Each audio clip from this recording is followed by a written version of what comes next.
In the winter of 1959, a group of 9 experienced hikers ventured deep into Russia's Ural Mountains. They were young, skilled, and prepared for a challenging expedition. But they would never return. What happened to them on that frozen mountainside has become one of the most chilling and debated mysteries of the 20th century. This is the story of the Dyatlov Pass incident. The team, led by Igor Dyatlov, was made up of students and graduates from the Ural Polytechnical Institute. Their goal was to reach Otorten Mountain, a difficult trek that would earn them the highest certification for hiking in the Soviet Union. For weeks, their journey went according to plan. They documented their progress in journals and photographs, capturing moments of laughter, camaraderie, and the stark beauty of the winter landscape. But on February 1st, something went terribly wrong. They set up their final camp on the slope of a mountain ominously known by the local Mansi people as Kholat Syakhl, or the Mountain of the Dead.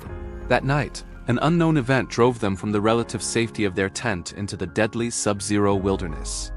When the group failed to send a telegram signaling their return, a search party was dispatched. What they found defied all logic. Their tent was discovered half buried in snow, but it had been sliced open from the inside. It was clear the hikers had fled in a panic, leaving behind all their warm clothes, boots, and survival gear.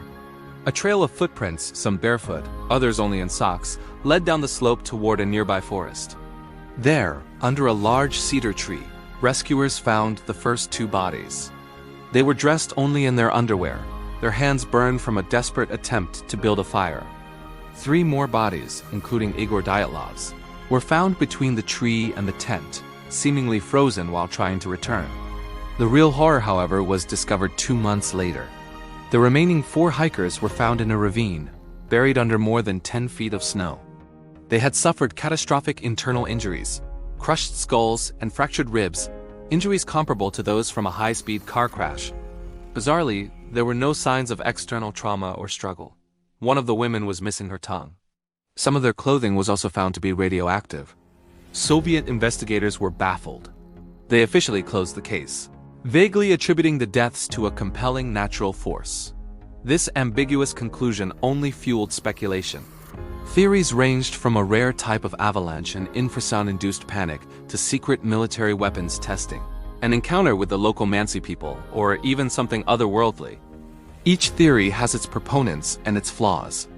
An avalanche might explain the powerful internal injuries, but not why they cut their way out of the tent or why there were no typical signs of a slide. Military testing could explain the radioactivity, but the government has always denied it. To this day, the Dyatlov Pass incident remains unsolved. The 9 empty graves are a silent